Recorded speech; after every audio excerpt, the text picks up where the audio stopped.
How would you there, Mark? I mean, that was a beautiful thing. Say again, sir. Would you like to have been part of that video? Or? Do you know what? I must be honest. When I first saw that video, I had a warm feeling in my heart. It made me really proud. I felt really proud of the pair of them for doing it. And the same with the video we did for the flood as well. When I don't know if you've seen that. The five of us in a boat. But again, I think that's what there is in us being together at the moment. There's a pride, you know, and in that song, you know, they sing the words come easy when they're true, and there's a real...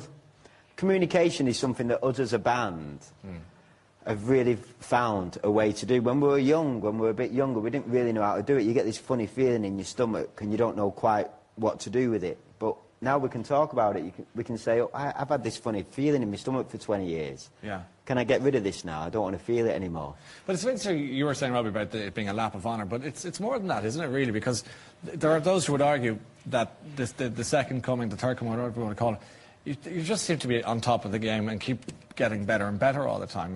You know, so it's not so much a kind of a comeback tour ever. It seems to be still seem to be on top of it. And it comes from within us as well, I think, because here we are 20 years down the line. This feels like our first record. Right. It really does. So that's going out to people that, wow, we're at the start of our careers here, not in the middle or at the end. This is exciting right now. Come and join us. What are the biggest differences for you, Robbie, this time compared to last time? I mean, I'd say they're quite stark, are they? It's a total opposite. Yeah. You know, we're all plugging for each other now. Yeah. And before, you know, there's egos and politics and guidance from behind the scenes that wasn't particularly so great. This time, you know, I think we love each other for our weaknesses. When back in the day, you know, I would have annoyed the hell out of everybody and everybody else would have got on, you know, my last nerve, etc., etc. Now I recognise the things that used to, you know, upset me or offend me, and I love the person for it now. It's totally different. You know, we've met this time on a level playing service, and we just didn't last time. Do things get a bit out of control for you, do you think? Would you say, just in terms of the fame, the pressure, everything that went with it? What, the Take That or the solo? Well, Take That for starters, and then, you know, did you feel that things got a bit heavy for you? It's difficult, it's hypothetical, because, you know, I sort of love drinking and love drugs, and they kind of like me for a bit. Yeah. And I don't know whether that would have been the case with or without, you know, living in Stoke-on-Trent and not being a pop star. Yeah. I don't know what would have happened, so it's kind of, you know, and I don't know. I know, but that was the hand you were dealt, and when you saw, say, Robbie going through his troubles or whatever, did you guys feel that he was a pain in the neck, or did you feel he was a friend in need? Well, that's the funny thing, really, is that he was just Rob. We'd grown up, and I didn't really know that he was having troubles or anything at that time. When I was sat there, he was just Rob having a laugh, and that's what I always thought Rob was doing, but I never actually took the time. I wasn't probably mature enough or in a good enough place to actually go, are you all right, mate? I don't think we could turn around and say... I don't know, at that age... At that age... That's what I was going to say, nobody really knew about addiction, and nobody really knew about what was too much. Yeah. You know, we live in a country and of an age where it's perfectly acceptable to do the things that I was doing back then, and is now, you know. So it's very difficult to go, well, you know, it just looks as though he's having an ace time. Yes, yeah. You know, so the boys didn't know, and I didn't know until, you know, a year after I'd left the band. It was like, oh, God. But there's now, even talking to you, there's this sort of measured sense that, you know, even we were chatting in the green room, and I was saying, you know, you're having a beer, going, no, I can't, and he won't, and, you know, you're saying, I don't want, you know. You well, it's going to be a cracking tour, this. 2 alcoholics in the band.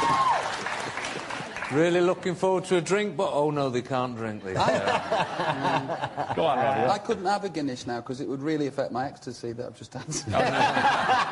Really put the whole buzz in half. So later. You know what I mean? You've got to put up with this, Gary. You see, you have this kind of wistful head in you tonight. Listen, there's one thing for sure: Rob's still the baby of the band. Thankfully. I was, you know, noticing the. Okay, I'm going to get myself into trouble here. But the age profile of the fans, they're all ladies of... Hey, be careful. Careful. You're not 12, lads.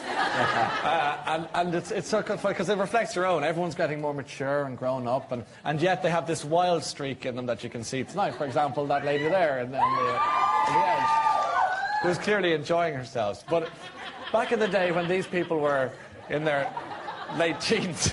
She's like the lives and loves of a she-devil, that one. Call you? She's terrified. Yeah, you're very gentle, that's good. Should we, Lee, are you... no, it's live. This is live, unfortunately, so, yes, in some ways. But all, the craziness of the crazy fans thing, I mean, Mark, did it get to a point where it became difficult or annoying or over the top? I think everybody probably answer this differently, really. When it started off, you know, it started off where you'd have 2 outside your front door, and then that would become 5, and then the next week you'd have 10. And then you go away for a month and you come back and the police have shut the road down and there's 700 girls outside your front door. And I had my little terraced house. It was, you know, it didn't go down great with the neighbours, but it was a bit weird as well. You come home to your road being closed. So it's a very surreal world that you're in when that's all going on. And I think people deal with it differently, you know. At the time, it kind of just became part of the makeup of being in Take That. It became part of the you know, of what was going on around us. Everywhere we went, every country, it was a similar thing. And then the band ends and you go home, and then the 700 girls becomes 400, becomes 300, 200. Then you open your door one day and there's nobody there, and you go, oh, that's... But it's the opposite, you know. There's a woman on the phone up there already ordering the minibus to bring friends back to your house, you know. No, but there's ups and downs, isn't there, in life, and how you grade it, whether it... You know, I don't know whether the ups when there's 100 out there, or whether the ups when there's nobody there. What was best then? Was it best having some or none? I don't know. I don't know what was the best, really. I don't know. It's a difficult one. When you're getting a phone call off your record company saying you've been dropped because nobody's buying your records, that's not great. When you come in here and you know, when people are supporting what you're doing and listening to your songs, that's fantastic. But we have to, as people, learn to hopefully get through both, and at the end of it, it was all great. You know, the ups and downs, I think you can learn either end of the scale. It's not all about the ups and it's not all about the downs. This week's a great week, you know. This year so far has been a great year, but next year might not be for us. So I don't get carried away with it now. I don't ride on it. I try to just go with the flow. When I was offending the audience there a few minutes ago about the age thing, I suppose what I was trying to say indelicately was that, you know, that there was a time when Take That come on the show and they'd be down the street, as you say, 700 of them sitting outside.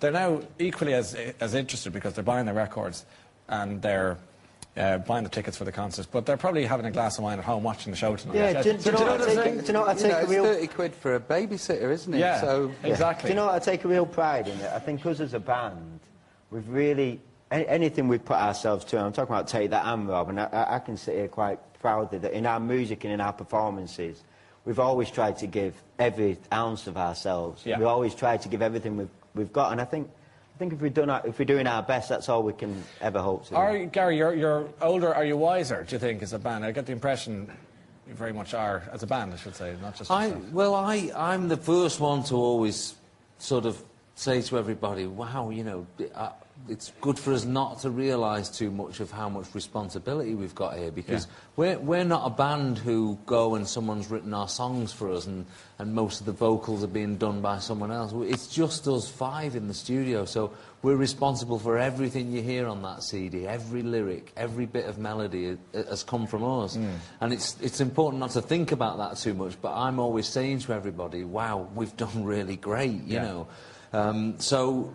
yeah, that's my side of it. He's very... We find Gaz very optimistic. Some of us get quite nervous, you know, when things are coming out, like with records coming out or things going on. You know, again, Jason and Howard and probably myself, we get quite a bit like, oh, you know, hope everybody will like it. But Gazzy's always like, we're going to be all right. He's a good solid shoulder to have around us, really. Stick with me. Stick with Gaz. OK, well, I might just do that. I can't let you go without mentioning Mr. Joe Dolan, the late Joe Dolan, because there's a connection between you, I think your dad, is that it? Joe Dolan and your house. My dad's a comedian, and he used to do the cabaret circuits up and down England and made a bit of a name for himself and won something called New Faces, which is like the 70s version of the X Factor. And he was big mates with Joe. And I believe he fell asleep in my cot one night. I wasn't in it, but I think they'd had a bevy or two, and he must have ended up in there. OK, that's just That was weird. the story that my dad told me. Yeah, that's the Robbie Williams-Joe Dolan connection, ladies and gentlemen, has been completed now, so now you know. I don't suppose any of you want to hear the boys singing. Well,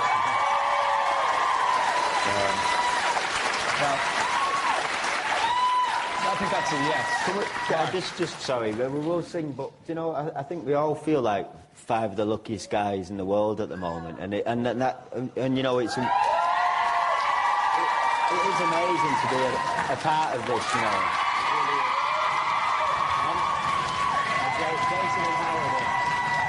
Jason and Howard are here now. Okay. Do you want to make your way over to the area? Okay. Thank you. Thank you so much. Thank you. Okay. Thank you. Now, as the lads make their way over to the performance area, I can tell you that the new Take That album is the very appropriately entitled Progress, and I can confirm that they are playing live in Croke Park in Dublin on June the 18th and 19th of next year. But in the meantime, singing their #1 hit single, The Flood. Would you welcome, please, all 5 members of Take That?